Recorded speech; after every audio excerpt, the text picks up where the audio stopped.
अस्सलामुअलैकुम वरहमतुल्लाहि वबरकातुहू। Dear children, आज की क्लास में हम पढ़ने जा रहे हैं एक सबक जिसका नाम है द इडियट बॉक्स। इसे हमने लिया है क्लास 5th टेक्स्ट बुक से, इंग्लिश की टेक्स्ट बुक से। तो बेटा आप पेज नंबर 8 निकालेंगे और उस पर हम पढ़ने जा रहे हैं द इडियट बॉक्स। मैं हूँ तारिक अहमद पीर, टीचर जोन मावर से। तो चलिए शुरू करते हैं। देखो बेटा, इस लेसन का नाम है, इस पोएम का नाम है द इडियट बॉक्स।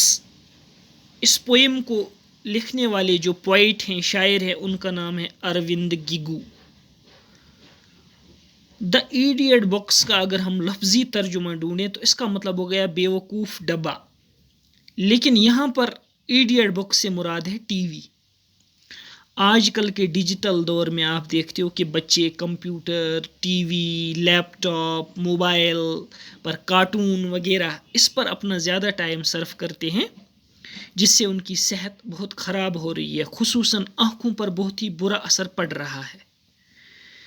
तो आइए शुरू करें इस लेसन में और देखें कि क्या लिखा है इसमें। लेसन का नाम है the idiot box, page number 8, chapter number 2। The idiot box. He plays with the remote control and watches the Spider-Man. He से मतलब है लड़का। ये जो लड़का है हर वक्त प्ले का मतलब होगा खेलना, हर वक्त खेलता रहता है रिमोट कंट्रोल के साथ। रिमोट कंट्रोल एक ऐसी चीज़ है, एक ऐसा सिस्टम है जिससे हम टीवी या रेडियो का जो सिग्नल वगैरह उसको काबू कर सकते हैं, उसकी आवाज़ को बढ़ा सकते हैं, घटा सकते हैं, उसे चैनल को चेंज कर सकते हैं। And watch is the Spiderman. Watch का मतलब हो गया देखना, और बच्चा टीवी पर देखता है स्पाइडरमैन। स्पाइडरमैन एक फ़िल्म का नाम है जिसमें एक आदमी को दिखाया जाता है और वो आसमान में उड़ता हुआ नज़र आता है। स्पाइडर कहते हैं उर्दू में, स्पाइडर को उर्दू में कहते हैं मकड़ी, जिसे कश्मीरी में ज़रुल कहते हैं। आगे बढ़ते हैं। He doesn't know how to play football. उसे फुटबॉल खेलना नहीं आता। क्यों? क्योंकि वो हमेशा टीवी के सामने बैठा रहता है। And shape a snowman. और विंटर्स में जब बर्फ़ पड़ती है उसमें बच्चे जो हैं बर्फ़ के गोले जमा करके एक नकली इंसान बनाते हैं, लेकिन इसको वो बनाना भी नहीं आता। शेप का मतलब हो गया बनाना या सांचे में डालना, नहीं आता इसको। He made his daddy and mummy buy an LED for him. उसने अपनी मम्मी और डैडी से ख़रीद लाया है, उनके ज़रिए से LED। LED का मतलब हो गया एक ऐसा टीवी जो रिमोट कंट्रोल के ज़रिए से चलता है। पुराने ज़माने में जो टीवी हुआ करते थे उनके ऊपर बटन लगे हुए थे जिनसे आवाज़ को कम करना, आवाज़ को बढ़ाना या चैनल को चेंज करना, उसके लिए बटन हुआ करते थे। लेकिन आजकल के ज़माने में जो भी इलेक्ट्रॉनिक डिवाइसेस हैं उनको रिमोट से दूर बैठ के ही कंट्रोल किया जा सकता है। He shuts himself in his private room and doesn't let anyone in. Shut मतलब हो गया बंद करना। वो अपने जो उसका पर्सनल रूम है, अपना मखसूस कमरा है, उसमें बंद रहता है और किसी को अंदर आने नहीं देता।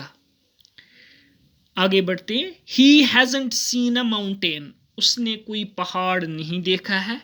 A flower garden. फूलों भरा बाग नहीं देखा है। And A waterfall. और झरना भी नहीं देखा है। ही लाफ्स। वो ज़ोर ज़ोर से हंसता है। When he sees an untrue man fly over a hill.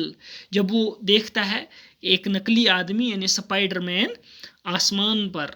आसमान की बुलंदियों पर उड़ता हुआ नज़र आता है या पहाड़ियों के ऊपर से उड़ता हुआ नज़र आता है, तो वो ज़ोर ज़ोर से हंसता है। अनट्रू का मतलब हो गया नकली, फॉल्स, झूठा। He doesn't turn the leaves of a picture book or comics. वो कभी पिक्चर बुक या कॉमिक्स, कहानियों की किताब नहीं खोलता है। उसके जो पेजेस है, लीव्स से मतलब है उसके पेजेस कभी नहीं खोलता। ही चेंजेस द चैनल्स। दिन भर वो क्या करता है? चैनल्स को चेंज करता है। To suit his shifting moods. जिस तरह का उसका मूड होता है उस तरह की वो चैनल चेंज करता है। मिसाल के तौर पर कभी टीवी के सामने बैठकर कार्टून देखता है, कभी न्यूज़ देखता है, कभी उस पर फिल्म देखता है, कभी उस पर म्यूज़िक के प्रोग्राम देखता है वगैरह। जैसे उसका मूड होता है उस तरह के वो प्रोग्राम देखता है। He doesn't relish the food stuffed in his mouth. relish का मतलब हो गया टेस्ट। उसके सामने जो भी खाना लाया जाता है उसे ये नहीं पता है कि उसका टेस्ट कैसा है। Stuffed in his mouth, stuff माने हो गया भरना, यानी वो अपने मुंह में क्या भर रहा है उसे कुछ पता नहीं, क्योंकि वो टीवी के सामने चिपका रहता है। He is excited seeing pirates eat fishes and fruits. Pirates का मतलब हो गया समुद्री डाकू, लुटेरे। वो हमेशा देखता रहता है कि किस तरह समुद्री डाकू समुंदर में जाकर मछली खाते हैं या मुख्तलिफ मेवे खाते हैं। ही वियर्स थिक ग्लासेस। अब है असली इसका मतलब जो इस लेसन में है इडियट बॉक्स, कि ये जो लड़का है, थिक मतलब हो गया मोटा, और ग्लासेस कहते हैं चश्मे को, यानी ऐनक, स्पेक्स। उसकी आंखों पर एक मोटा चश्मा चढ़ गया है क्योंकि उसकी आंखें खराब हो गई है दिन भर टीवी देखने से। And contracts his eyes to see. उसे अपनी आंखें तंग करनी पड़ती हैं, छोटी करनी पड़ती हैं चीज़ों को देखने के लिए, यानी उसकी आंखों की रोशनी बहुत कम हो गई है, उसकी आंखों पर बुरा असर पड़ रहा है। Main, women and children walk in the drawing rooms. बाकी उसके घर में जितने भी मर्द, औरतें, बच्चे हैं वो अपने अपने कमरों में फिरते रहते हैं, लेकिन ये जो बच्चा है ये दिन भर टीवी के सामने बैठा रहता है। तो ये थी पोइम जिसका नाम है द इडियट बॉक्स, और इसे लिखा है अरविंद गिगू ने। तो इस लेसन तो ख़त्म हो गई। अब हम इसमें देखते हैं इसमें हमने कौन से नए वर्ड्स सीखे और उनका मतलब।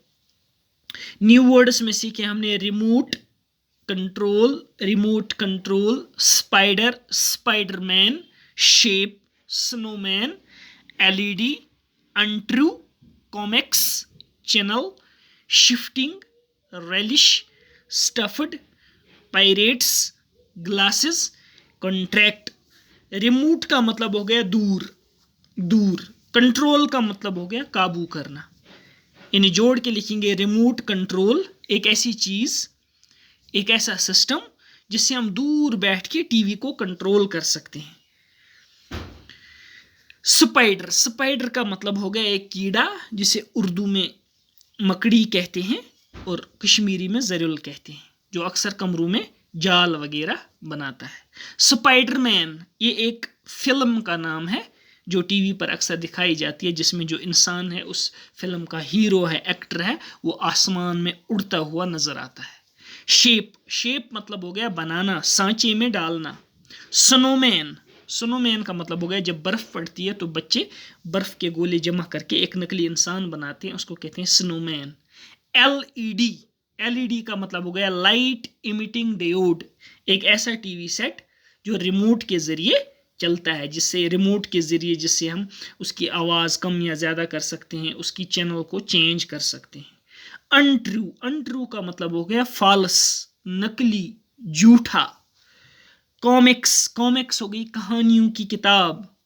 चैनल का मतलब हो गया टीवी पर चल रहे मुख्तलिफ प्रोग्राम के ज़राया, मसलन खेल के लिए अलग चैनल, खबरों के लिए अलग चैनल, फिल्मों के लिए अलग चैनल, कार्टून के लिए अलग चैनल, म्यूज़िक के लिए अलग चैनल।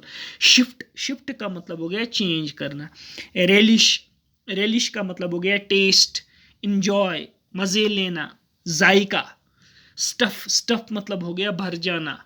पायरेट्स समुद्री डाकू, लुटेरे। गिलास का मतलब हो गया स्पेक्स, ऐनक।